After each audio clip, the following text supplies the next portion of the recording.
উচ্চশিক্ষার ক্ষেত্রে বিরাট সাফল্য আজকে আমরা পেয়েছি। ন্যাক আজকে দুটো কলেজকে, একটা গন্ডাছড়া এবং অমরপুর কলেজের দুটি কলেজকে ন্যাক স্বীকৃতি দিয়েছে বি গ্রেডের। আমরা গত 3.5 বছরে মোট 12টা কলেজের ন্যাকের স্বীকৃতি পেয়েছি। আমাদের আগে যারা সরকারে ছিল 1993 সন থেকে 25 বছরে ন্যাকের স্বীকৃতি পেয়েছিল মাত্র 8টি কলেজ। আমরা 3.5 বছরেই 12টা কলেজের স্বীকৃতি পেয়েছি। আজকেই সর্বশেষ দুটো, একটা অমরপুর কলেজ এবং গন্ডাছড়া কলেজ বি গ্রেডের স্বীকৃতি পেয়েছে। মাত্র আর দুটো কলেজ বাকি আছে, একটা লংতরাই ভ্যালি এবং শান্তিরবাজার। আমরা আশা করি 5-6 মাসের মধ্যেই এই বাকি দুটো কলেজের ন্যাকের স্বীকৃতি আমরা পাবো। আমাদের already SSR report, self study report already ন্যাকের এখানে জমা দেওয়া হয়েছে। এরা পুজোর পরেই ভিজিট করবে এবং আশা করব এই স্বীকৃতি পাবো।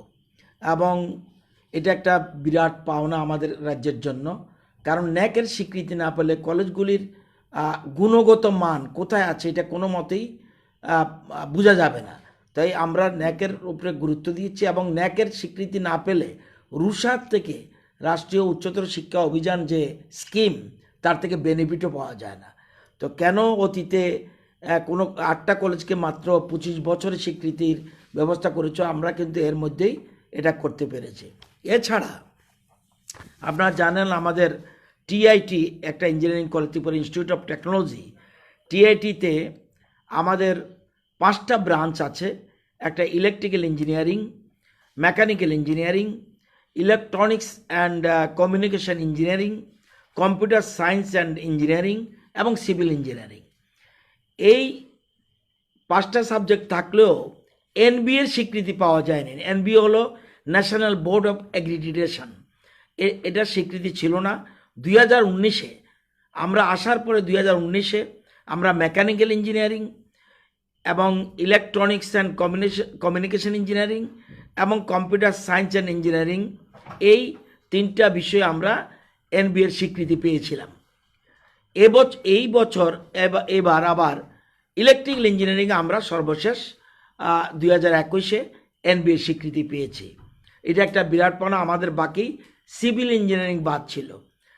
এছাড়া ত্রিপুরা ইঞ্জিনিয়ারিং কলেজে কখনো এমটেক ছিল না। আমরা সেটা 4টা বিষয়ে আমরা এমটেক শুরু করেছি। মেকানিক্যাল 2020-তে আমরা এটা শুরু করে দিয়েছি। ইলেকট্রনিক্স এটাও 2020-তে শুরু করেছি এবং কম্পিউটার সায়েন্স এটাও আমরা 2020-তে। প্রত্যেকটা বিষয়ে ইনটেক ক্যাপাসিটি হলো 18 জন, সেটা আমরা পেয়েছি। ইলেকট্রিক্যালে এবছর আমরা আবার এমটেকের জন্য আমরা শুরু করতে যাচ্ছি 2021-এ। এই কটা জিনিস আমাদের উচ্চশিক্ষার ক্ষেত্রে বিরাট পাওনা।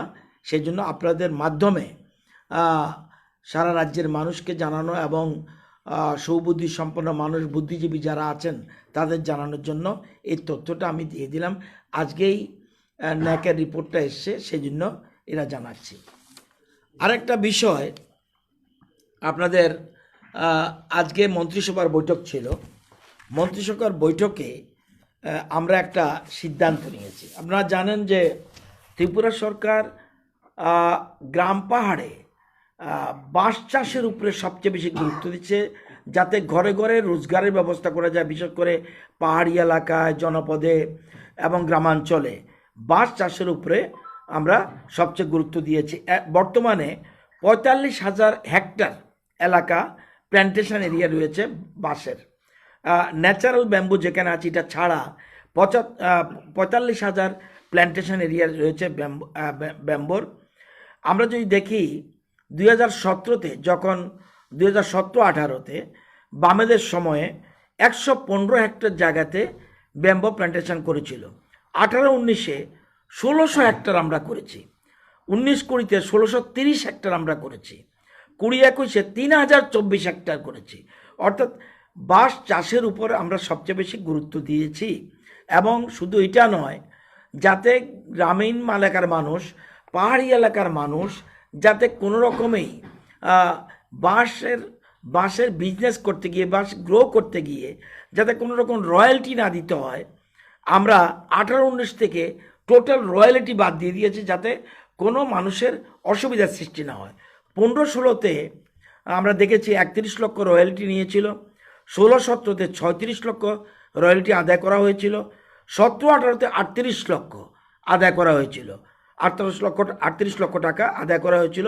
18-19-এর পর থেকে আমরা রয়্যালটি সম্পূর্ণ বাদ দিয়ে দিয়েছি।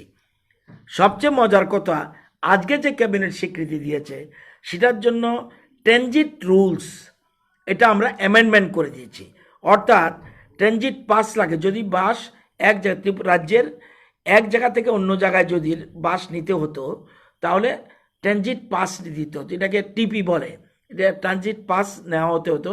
আজকে আমরা রুলস অ্যামেন্ডমেন্ট, ট্রানজিট রুলসটাই অ্যামেন্ডমেন্ট করে দিয়ে বলে দিয়েছি ত্রিপুরা রাজ্যের এক জায়গার থেকে অন্য জায়গায় বাস যারাই নিয়ে যাবে, যে কোনো পারপাসে নিয়ে যাক, তার জন্য কোনো ট্রানজিট পাস লাগবে না।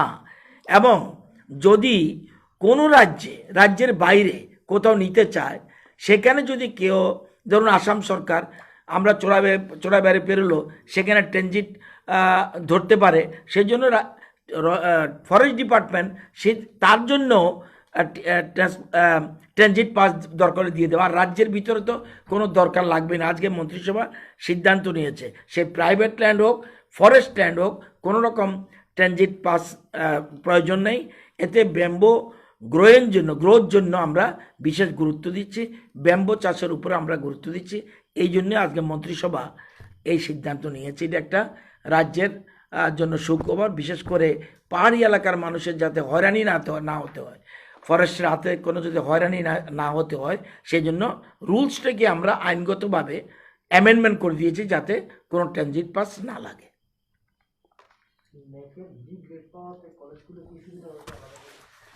এর প্রথম হলো ন্যাকের আওতা না থাকলে রুসার কোনো সাহায্য পাওয়া যায় না, এটা হলো মূল কথা। আর এটার স্বীকৃতি, যেমন সি গ্রেড হলো 1.50 থেকে 1.99 হলে এটা সি গ্রেড। বি হলো 2.00 থেকে 2.49, এটা বি গ্রেড। বি প্লাস হলো 2.50 থেকে 2.99, এটা হলো বি প্লাস। এ হলো 3.00 থেকে 3.49, এটা হলো ন্যাকের এ গ্রেড। এ প্লাস হলো 350 থেকে 3.50 থেকে 3.99, এটা হলো এ প্লাস। ন্যাকের স্বীকৃতি না বলে ন্যাক কলেজ বলেই স্বীকৃতি দেওয়া হয় না, যদিও ইউজিসির আমরা অনুমোদন ক্রমে কলেজ চালাচ্ছি। এখন রুষা বলে দিয়েছে যতক্ষণ পর্যন্ত ন্যাকের স্বীকৃতি না পাওয়া যায়, এটা স্বীকৃতি না পেলে তাহলে রুষার সাহায্য, এখন কিন্তু রাজ্য সরকারের সেই অর্থ নেই কলেজ চালানোর মতো, রুষার সাহায্য পেতে রেখে আমরা কোনো মতেই কলেজ চালাতে পারবো না। সেই জন্য এবং এই জন্য আলাদা কোনো রকম স্কিম নেই, শুধু রুষাই রাষ্ট্রীয় উচ্চতর শিক্ষা অভিযান এই কলেজগুলির জন্য দিচ্ছে। এটা হলো গ্রেড, অর্থাৎ তার গ্রেডটা কি আছে। আমার সি গ্রেড হলে বোঝা যাবে তুলনামূলক কলেজগুলি তত সেই লেভেলে না, আর বি গ্রেড হলে ভালো, এ হলো তো আরও ভালো। আমাদের রাজ্যে বি প্লাস একটা কলেজে আছে, সেটা হলো আম্বেদকর কলেজ ফটিকরা, এটা বি প্লাস। বি প্লাসে আমরা পেয়েছি। আশা করি আগামী দিনে আমরা আরও এ গ্রেড পাওয়ার মতো আমরা জায়গায় যাচ্ছি। যেগুলির বি ছিল সেগুলি বি প্লাস করার জন্য বা এ করার জন্য আমরা চেষ্টা করছি। আমাদের 2টা কলেজ বাকি আছে, শান্তিরবাজার, লংথরা ভ্যালি। সুতরাং আমরা অতি সত্বর, এবং এটা আমরা এসএসআর রিপোর্ট অলরেডি সাবমিট করে দিয়েছি, পূজার পরেই আশা করি টিম ভিজিট করবে। এগুলি টিম সাধারণত যারা ভিজিট করে 3 জনের টিম থাকে, সেখানে 3 জনের টিম থাকে, একজন চেয়ারম্যান করে টিম পাঠানো হয় এই কলেজগুলির জন্য।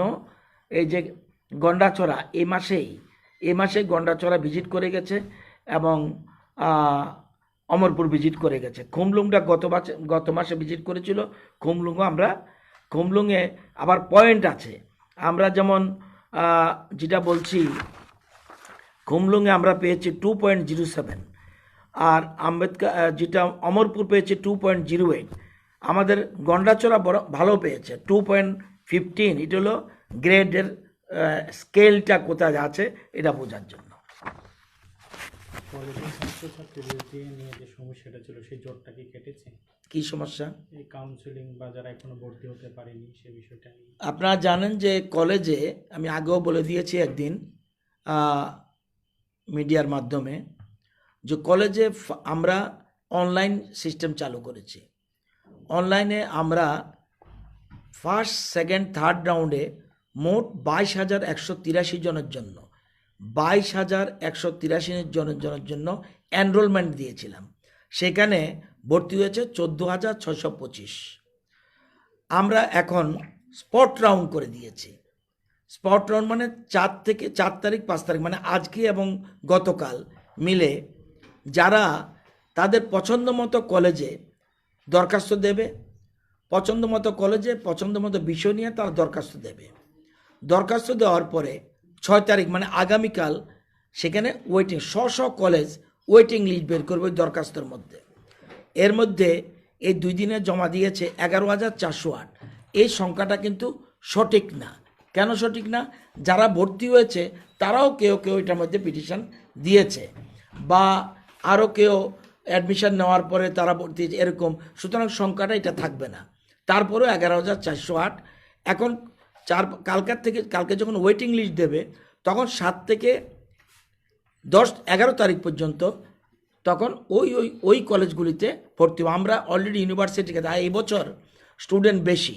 আপনারা জানেন যে মাধ্যমিক এবং উচ্চ মাধ্যমিক পরীক্ষার যেহেতু ফলাফল সমস্ত পরীক্ষা ছাড়া যেহেতু রেজাল্ট হয়েছে, সেজন্য সবাই যারা 12 পাস করেছে সবাই ভর্তি হতে চায়, এটা অন্যায় কিছু নয়।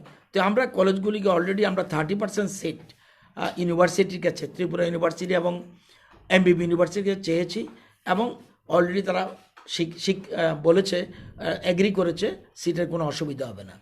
11,408 সবাই কলেজে ভর্তি হতে পারবে। তবে সংখ্যাটা 11,000 নয়, আমার মনে হয় 7,000-এর মতো হবে। প্রথম প্রেফারেন্স কারা পাবে? যখনই কলেজে ভর্তি হতে যাবে প্রথম দেখবে যারা ভর্তি হতে পারেনি তাদের লিস্টটা আগে দেখবে, তারা ফার্স্ট প্রেফারেন্স। যদি দেখা যায় ওই তাদের যে আমাদের যে সিস্টেমের মধ্যে আছে কারা কারা ভর্তি হয়েছে, যদি দেখা যায় ভর্তি হয়েছে তার কেস প্রথমে কনসিডার করা হবে না, কনসিডার করা হবে ফার্স্ট প্রেফারেন্স। 2, খুব কম, যদি ওইটা 1%ও না, কোনো কারণেই রেজিস্ট্রেশন করেনি, অনলাইন হোক, দরখাস্ত দেয়নি, কিচ্ছু দেয়নি, এরম যদি থাকে এটা আমরা সেকেন্ড প্রেফারেন্সে রাখছি। তো সুতরাং ভর্তি হওয়ার ক্ষেত্রে কোনো অসুবিধা নেই, সব ছাত্রছাত্রী ভর্তি হতে হবে। তবে তার পছন্দ মতো কলেজ নাও হতে পারে, তার পছন্দ মতো সাবজেক্ট নাও হতে পারে। সাবজেক্টের বিষয় সবাই যদি বলে আমি ইংলিশ অনার্স পড়বো, তাহলে দেওয়ার মতো সুবিধা নেই, ইউনিভার্সিটি এইটা অ্যাগ্রি করবে না। সুতরাং এবং সারা ভারতবর্ষেই কলেজে ভর্তি হওয়ার মতো সুবিধা আমরা করে দিচ্ছি, কিন্তু সাবজেক্টটা এবং কলেজটা এটা আপনারা তাদের পছন্দ মতো না হতে পারে। ভর্তির ক্ষেত্রে এটা বলে দিতে পারি, কেউ ভর্তির বাইরে থাকবে না। গত বছর এরকম প্রশ্ন উঠেছিল কিছুটা, কিন্তু দেখা গেল ভর্তি সবাই হয়ে গেছে, কোনো অসুবিধা হয়নি। আমরা ইউনিভার্সিটি থেকে সিট বেশি নিয়েছি, আর এবছর আরও বেশি সিট আমরা চেয়েছি, যেহেতু ছাত্রছাত্রীর সংখ্যা বেশি। কলেজে ভর্তি হওয়ার ক্ষেত্রে কোনো বাধা থাকবে না। স্যার, কোভিড সিচুয়েশন মানে ঠিক হওয়ার পর বিদ্যালয়গুলি খুলে দেওয়া হচ্ছে, আপনি আজকেও ভিজিট করেছেন, গতকালকে ভিজিট করেছেন, কীরকম দেখছেন? গতকাল ভিজিটে আমি একটা গভর্নমেন্ট স্কুলে গিয়েছি, সরকার পরিচালিত স্কুল, সেটা হলো পূর্ব গোকুলপুর। সেখানে দেখেছি স্টুডেন্ট অ্যাটেন্ডেন্স ভালো। এটা সিপাহীজলা ডিস্ট্রিক্টের পূর্ব গোকুলপুর স্কুলে গিয়ে প্রথম সন্দেহ হয়েছিল টিচার বোধহয় কম আছে, পরবর্তী সময় দেখলাম ক্লাস সবটা চেক করে দেখলাম যে ঠিক আছে। কেউ ছুটিতে আছে, এটা তো তার রাইট, কিছু করার নেই। অবৈধভাবে কেউ অ্যাবসেন্ট নেই। সুতরাং এবং ক্লাসেও দেখেছি টিচার অ্যাটেন্ডেন্স এবং স্কুলের স্টুডেন্ট অ্যাটেন্ডেন্স ঠিক আছে। একটা স্কুল বিশালগড় দ্বাদশ শ্রেণী বিদ্যালয়, সেটা হলো গভর্নমেন্ট এডেড স্কুল। সেখানে 49 জন টোটাল টিচার, যদিও বেশি টিচার। সেই 49 জন টিচারের মধ্যে 18 জনকে আমি পাইনি 11টা 15-র মধ্যে। আমার সাথে ডিও সিপাহীজলা ছিলেন এবং উনি অলরেডি চেয়ারম্যান স্কুল কমিটিকে চিঠি দিয়েছেন যে 18 জনকে যেন শোকজ করা হয়, 7 দিনের মধ্যে দেওয়া হয়, কেন তারা অ্যাবসেন্ট রইল উইদাউট পিটিশন, এটা জানার জন্য। তো সুতরাং এটা হলো এখানে স্টুডেন্ট অ্যাটেন্ডেন্স ভালো ছিল। আজকে ওয়েদার খারাপ, তবু দুটো স্কুল ভিজিট করেছি। একটা সুকময় হায়ার সেকেন্ডারি স্কুল, সেখানে টিচার যারা থাকার কথা অবৈধভাবে কেউ অ্যাবসেন্ট ছিল না, স্টুডেন্ট অ্যাটেন্ডেন্সও ভালো। নূতননগর স্কুলে স্টুডেন্ট অ্যাটেন্ডেন্স কম, যে ওয়েদারের জন্য, আর শিক্ষক শিক্ষিকারা যথারীতি প্রেজেন্ট রয়েছে এবং ক্লাস ভালোভাবেই চলছে, এটা কোনো অসুবিধা নেই। এর আগে একদিন গিয়েছিলাম মোহনপুরের একটা স্কুলে, সেটা হলো উত্তর দেবেন্দ্রনগর হাই স্কুল। সেখানে 2 জনকে আমি পাইনি, সে 2 জনকে শোকজ করা হয়েছে। তারা কি উত্তর দেয় দেখার ব্যাপার। আমরা দীর্ঘদিন পর স্কুল খুলেছে, আমরা একদম প্রাইমারি থেকে শুরু করে কলেজ পর্যন্ত স্কুল কলেজ খুলে দিয়েছি। বিভিন্ন মানে প্রচণ্ড অবসাদে ভুগছিল ছাত্রছাত্রীরা।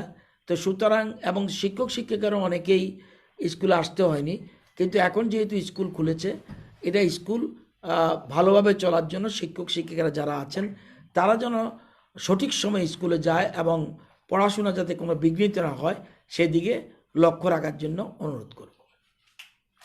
আচ্ছা, এই টিপির ব্যাপারটা একটু বোঝাতে গেলে এটাতে কি কোনো ফিস বা ট্যাক্স দিতে হইতো? হ্যাঁ, হতো।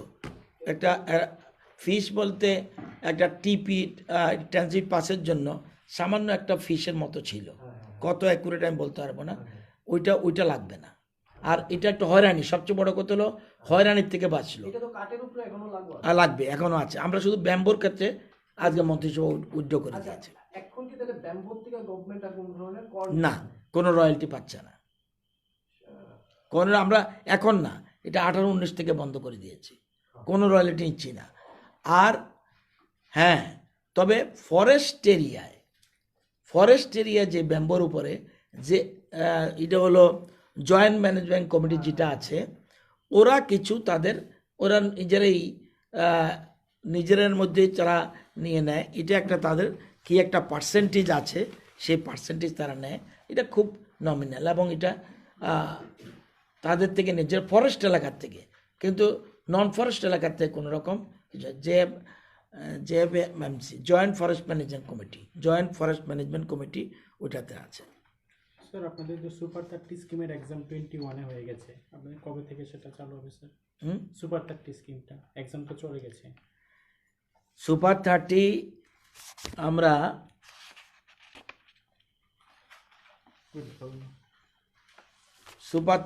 পরীক্ষা নিয়েছি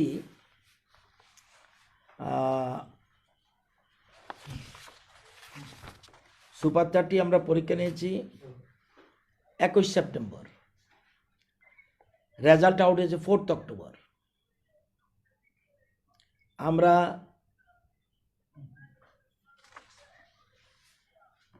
প্রথম 33 জনের একটা কমন লিস্ট বের করেছি। 33 জনের কমন লিস্ট যারা হাইয়েস্ট মার্কস পেয়েছে, এবং এসসিদের জন্য 10 জনের একটা লিস্ট বের করেছি, আর এসটির জন্য 21 জনের একটা কমন লিস্ট বের করেছি। এখন তাদের যেহেতু এবার পরীক্ষা হয়নি, মানে মাধ্যমিক পরীক্ষা হয়নি, সেজন্য আমরা এই টেস্টটা আমরা নিতে হয়েছে। কারণ কিভাবে আমরা টপ 30 সিলেকশন করব। তো আমাদের গত বছর আমরা সুপার 30-তে 30 জন এখন কোচিং করছে। এই জন্য আমাদের বৎসরে প্রতি ছাত্রের জন্য 2 বছরের কোর্স কোচিং নিচ্ছে, তার ইচ্ছা মতো স্কুলে কোচিং সেন্টারে সে কোচিং নেবে। বছরে 8 লক্ষ বা তাতে কম যারা ইনকাম, গরিব ছেলে মেয়েদের জন্য এটা করা হয়েছে। এবং TBSC pass, Tripura board of secondary education থেকে যারা পাস করেছে তাদের সেসব ছাত্রদের জন্য করেছি। বছরে 2,40,000 একজন ছাত্রের জন্য, এবং 2 বছরের স্কিমে 4,80,000 প্রতি ছাত্রের জন্য যাচ্ছে। আমাদের বছরে খরচ হবে 1 বছরে 72 লক্ষ টাকা, 2 বছরে ডাবল। এবছর থেকে আমরা 2 বছর হয়ে যাচ্ছে, ডাবলকে যাচ্ছে। তো আমরা এর জন্য কাউন্সেলিং হবে, কারণ এখন কাগজ দেখাতে হবে, ইনকাম সার্টিফিকেট যদি 8 লক্ষ টাকা কম হয়, এবার তাদের থেকে ঠিক হবে 30 জন টপার। এটা আমরা অলরেডি ঠিক করে নিয়েছি। আর ওই যে বিশালগড়ের যে স্কুলটা বলছিলাম, পূর্ব গোকুল নগর, নট গোকুলপুর, পূর্ব গোকুলনগর, পূর্ব গোকুলপুর না, গোকুলনগর, ওই যেটা আমি দ্বাদশ শ্রেণী বিদ্যালয় যেটা বলেছিলাম, এটা পূর্ব গোকুলপুর না, গোকুলনগর হবে। স্যার সুপার 30-তে যারা সিলেক্ট হবে ছাত্রছাত্রীদের তরফ থেকে বি কোনো টাকা দিতে হয় নাকি? 1 টাকাও না, ফ্রিতে একদম? সব জন্য। এবং কোচিংয়ের জন্য আমরা দিচ্ছি 1 লক্ষ টাকা, ডাইরেক্ট কোচিং সেন্টারকে দিচ্ছি। 2, তার অ্যাকোমোডেশনের জন্য দিচ্ছি আমরা 1,40,000, যেখানে থাকবে সেই খরচের জন্য 1,40,000 টাকা। আর কোচিং সেন্টারের জন্য 1 লক্ষ টাকা পার ইয়ার। এটা আমরা ওই কোচিং সেন্টারে আমরা পেমেন্ট করে দিচ্ছি। এটা একটা সুপার 30 বিরাট স্কিম গরিব ছেলে মেয়েদের জন্য, বিশেষ করে যারা JEE এবং নিট যারা পরীক্ষা, ডাক্তারি মেডিকেলের জন্য এবং ইঞ্জিনিয়ারিং কোর্সের জন্য এটা করছে। অন্য একটা বলছেন, এবার দুর্গাপুজোতে কি নাইট ক্লাব